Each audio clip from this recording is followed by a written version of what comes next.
niki mahanga ko twabonanye wowe niki data bujariya ku muhanda munini hari undi muntu ufite ibintu by'igiciro abasaga niba ushobora kubigura jewe Nyangezi nakwiteje ibintu by'igiciro ngo nibiki nizeye ko umugore watagira amagambo mbwira ari ryari ntabwo twumva ashishinde ikanyasi nanzi kugura na zahabu mbese ni zahabu mwinga nikisha nyinshi rwose murabizi rwose sinjye nguhamagarira ubusa ubu muntu ntagende urumva mwe muntu yeje yarahije ku ruganda rwanjye ndaje arya nahagana he tarere birashoboka se ko ari umuntu waba utazi aho uruganda rwa Nyangezi uko imyenda ruba koko mbabarire burya mpamenya iyo nturutse ku isoko dore komeza umuhanda muto nugira ahurira n'umunini wambwiye ko hazi urabona ikigo kinini cyanditseho izina ryanjye Nyangezi yewe reka njye guturuka ku isoko bitaza kundushya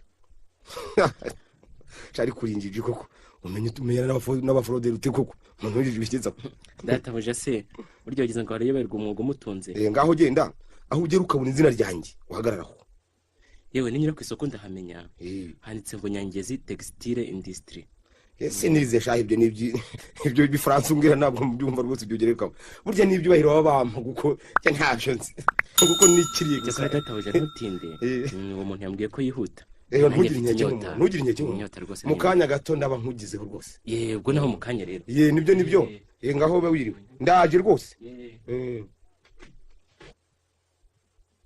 niko Nyange ko n'ubusaba kwigendera ntacyo ushubije kubyo nakubajije se watwumvise ariko Nyange uterwa n'iki kutanyizera wamugureye rwose ntugurambaza iki bimbwira unkanika sinzihanganira kwana nawe utanyizera kugira ngo se ninkwize yanjye nguterwa ngo uteteshe narakubyaye winyishongoraho di ndashaka kumenya inkomoko y'igihu cy'amayobera gitwikiriye imibereho yawe yambaye nkambara ushumatse ngo kanara n'iki ubona ngo ukinga kiguteye guhangayika imyifatire yawe nyereka ko wiyuburuye ariko wataye umubiri mubi umutima mubi urawuhamana wamugure urantukira iki singututse ndashaka kumbwiza ukuri niko ko wicara wikeka wabayeho utembere yuko tumenyana ibyo se birakureba birandeba nyine uko nabayeho kose ko ngutunze urantunze ntugashake kungira injiji di nemeye kubana nawe ngomba no kukumenya sinumva rwose ikintu ushaka kugeraho naba nari umwicanyi igisambo umukene se gitumye ntagukamira giye sinshaka unkamira unkanira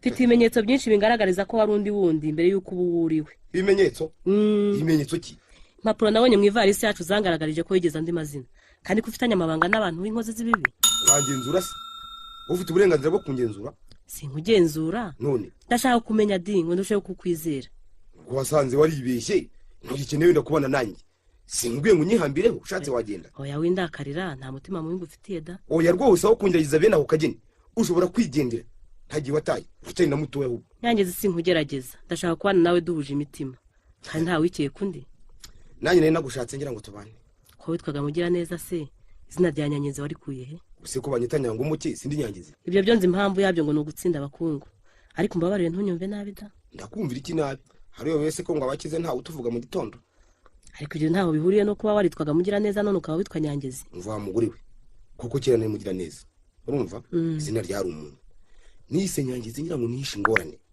abantu rero bampimba Nyangumuke bampora ko nikiri ariko se watewe n'iki guhindura izina nabonye uhemu bw'abantu nabonye kutizerana kwabo ariko sibyo byanteye guhindura izina da nese byagenze bite kugira ngo umuntu ukize nkawe ube wishahisha wamuri gushaka kumenya ndakwibwira rwose ariko ibizakurikira ntuzambaze Nyange ndagukunda cyane ariko nagize ubwoba bw'ibintu bibiri nabonye mu ivarisi yacu ibyo ubyihoreye banza umenye ko impamvu yatumye mpindura izina urumva ari ya kera cyane ariko se byagenze bite mva nizeraga abantu sinarinzi ko nizeraga kurusha abandi rwose yankorera ibyo yankoreye wose ne watumye uhindura izina si wararengana ariko umunsi byose biba yari yamperekeje gukabura amahembe y'inzovu Nyange ibyo utunze wabikuye ku mahembe y'inzovu babazwa nuko ndamutse nsubiranye izina nahoranye gusa urumva umuntu waneye kurihindura yankurikirana akanyaka ibyo byose dutunze nyirabyo ninde yabiguhaye se bigenze bite imbaza menshi tangazwa gusa nuko umunsi mbona ibyo byose ubona dutunze ubu twari twajyanye yatashya mpebye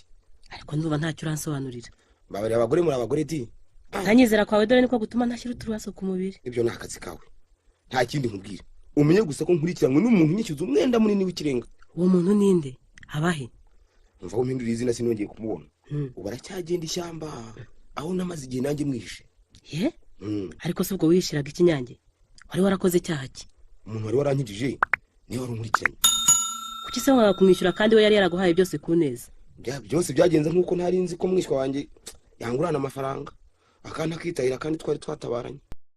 niko se Nyange ndakumva. mu ivarisi yacu nabonyemo ikintu kimeze nk'umunzani n'ikindi kimeze nk'inkoni y'icyuma. niko ibyo bintu ni ibiki? wabikuye he? nikuye aho kimeze nk'inkoni y'icyuma ntiwagikozeho? reka da natinya. iyo ukuraho urwawe rwari rurangiye. kunteye ubwoba Nyange. neza si nkubeshye wagize Imana umenye utazabivuga urumva babimenye nafungwa burundu ubu utazavamo. ntunyishishe sinkunda kugira amagambo. iyo ugira uti ntunyishinge imbere ya byose ndi umugore. ariko igituma abagabo mutizera abagore ni iki? ndabizi ni ukwitanga ariko ukagira Imana rwose uzihangana uceceke. kugeze wowe utunga ikintu utinya. nawe watinyaga umenye ko iri ari imbundira sidasakuza. iki imbundira sidasakuza? nyabuna hatagira utwumva. mvuze cyane. niko se Nyange mbabarire rwose uzatekera cyago cy'imbunda. wacisha make rwose iriya mbunda sinahita akamaro yangiriye ndakazi sinshobora kuhitanya. wayikuye hese Nyange? aho ntiwayicishije abantu? ko rwaza Imana uzigabanya nyabona gabanya rwose dore nayibonye igihe cy'intambara ya Shikaramu. ye kwisi wari warampishe kwitunze. n'ubu ngubu ni ibyago ngize kubimenya ntarakira n'umwenda ndimo kubereye rwose. Nyange iriya mbunda wayitaye niba umwenda wose ugomba kwishyura ari ukuberayo. umva ntari nahindura izina nahoraga mpongera umuntu wari uzi ko nyitunze ngira ngo atazamvamo. hanyuma se kiriya cyo kimeze nk'umunzani ni iki? kwa mugore buze gukurikirana. ibyo ari byose kiriya ntabwo kirusha imbunda ububi. umva ntuzamvemo urumva iriya ni imashini ikora amafaranga. ye baba Nyagasani we ndagira nte we. sinakubwiye gucisha make sinakubwiye ko uzankora wa mugore we. niko Nyange y'amafaranga y'amakorano baherutse gufata niwe wayakoze. yega baramanura none ahangaha nukomeza gutera hejuru. ahubwo ibyo tubyihorera urumva. mbese ubukwe bw'ejo mwabwiteguye mutera? yewe waba ushaka kwiga gukora isabune ikomeye, gukora isabune y'amazi, kwiga gukora ji, kwiga gukora glycerine, kwiga gukora amavuta ya gikotori, kwiga gukora silage, tugane tubikwigishe mu gihe gitoya.